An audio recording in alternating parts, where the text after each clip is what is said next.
ఈరోజు కూడా చూసా, వంగి వంగి దండాలు పెడుతున్నాడు దేవాలయాలకు పోయి జగన్మోహన్ రెడ్డి గారి గురించి.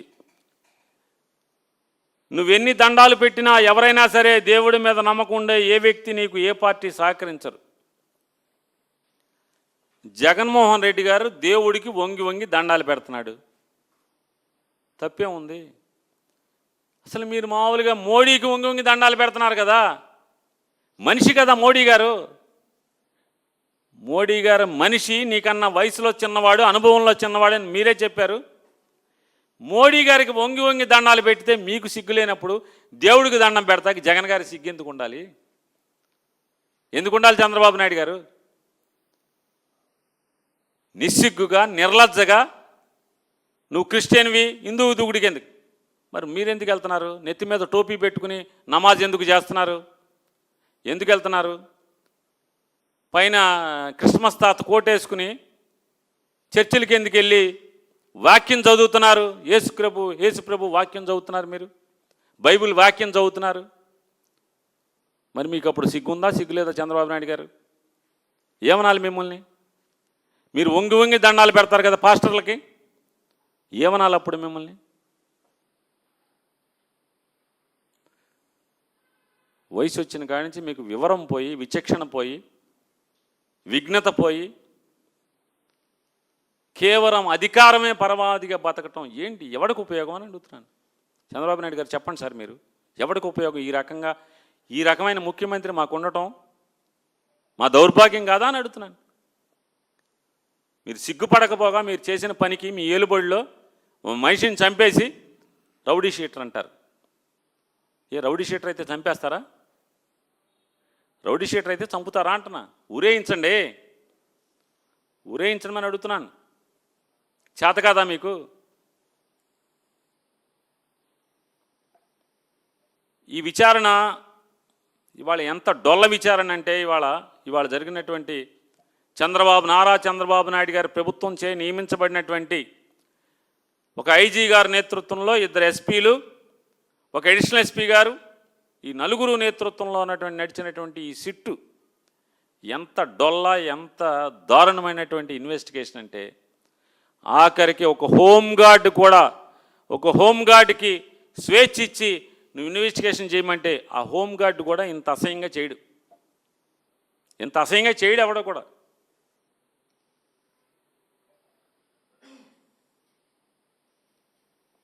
మే 6వ తారీఖున ఆ రిమాండ్ రిపోర్ట్లో రాస్తారు.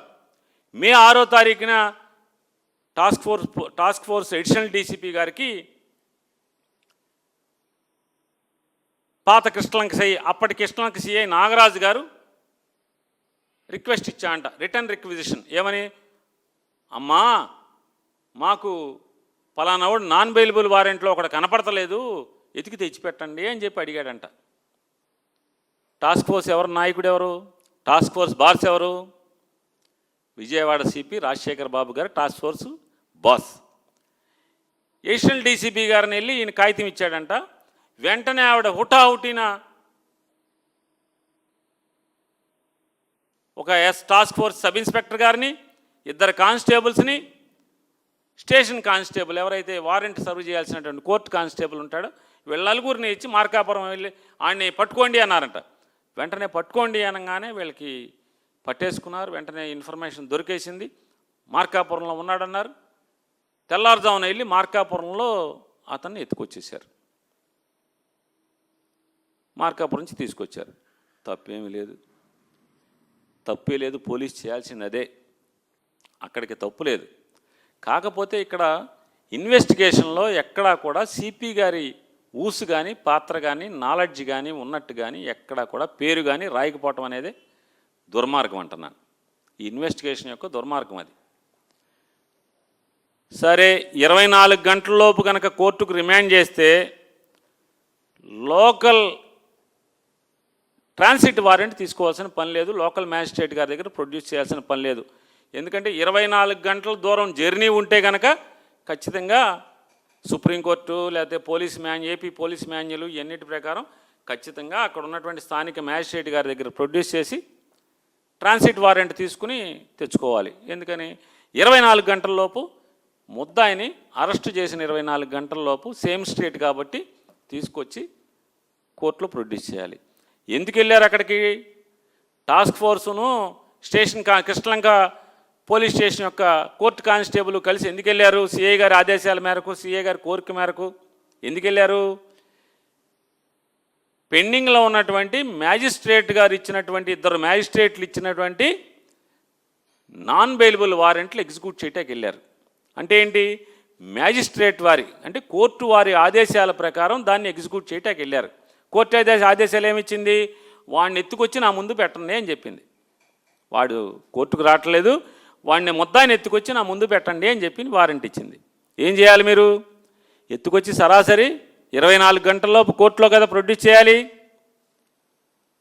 సరే, మీ రిమాండ్ రిపోర్ట్ కథకే వద్దామండి. సిట్టు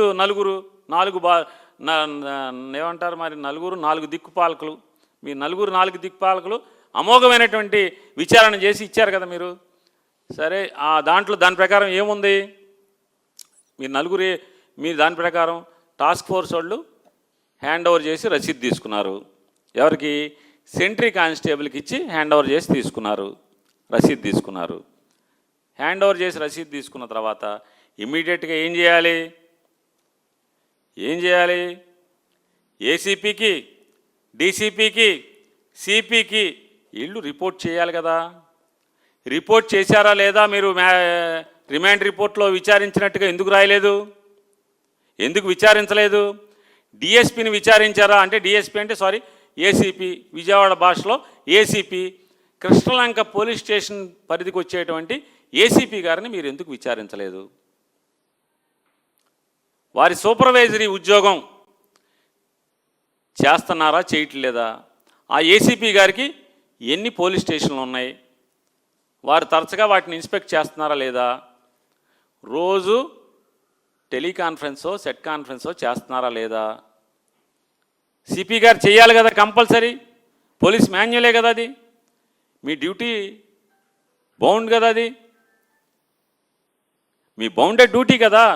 రోజు నేర సమాచారం గురించి కానీ లేదా situational report, daily situational report కానీ మొత్తం తీసుకోవాలి కదా సిపి గారు. మరి 5వ తారీఖు అర్ధరాత్రి వెళ్ళి 6వ తారీఖు తెల్లారుజామున 3 గంటలకు అరెస్ట్ చేసి మార్కాపురంలో 7 గంటలకు పోలీస్ స్టేషన్కి తీసుకొచ్చి హ్యాండ్ ఓవర్ చేసినటువంటి విషయాన్ని విజయవాడ సిపి ఎందుకు తీసుకోలేదు? ఏసీపీ గారిని ఎందుకు ఈ ఉద్యోగం మిస్ అయ్యావని ఎందుకు అడగలేదు? డీసీపీ గారిని ఉద్యోగం ఎందుకు మిస్ అయ్యావని అడగలేదు? సిపి గారిని ఈ ఉద్యోగం ఎందుకు మిస్ అయ్యావని మీరు విచారించలేదు? సిపిని విచారించాలి కదా, ఎందుకు విచారించలేదు? సరే, మీరు విచారించలేదండి, అయిపోయింది. తీసుకొచ్చిన నాగరాజు అయిపోయింది. మరిన్ని అప్డేట్స్ కోసం ఛానల్ను సబ్స్క్రైబ్ చేయండి. నోటిఫికేషన్స్ కోసం బెల్ ఐకాన్ పై క్లిక్ చేయండి.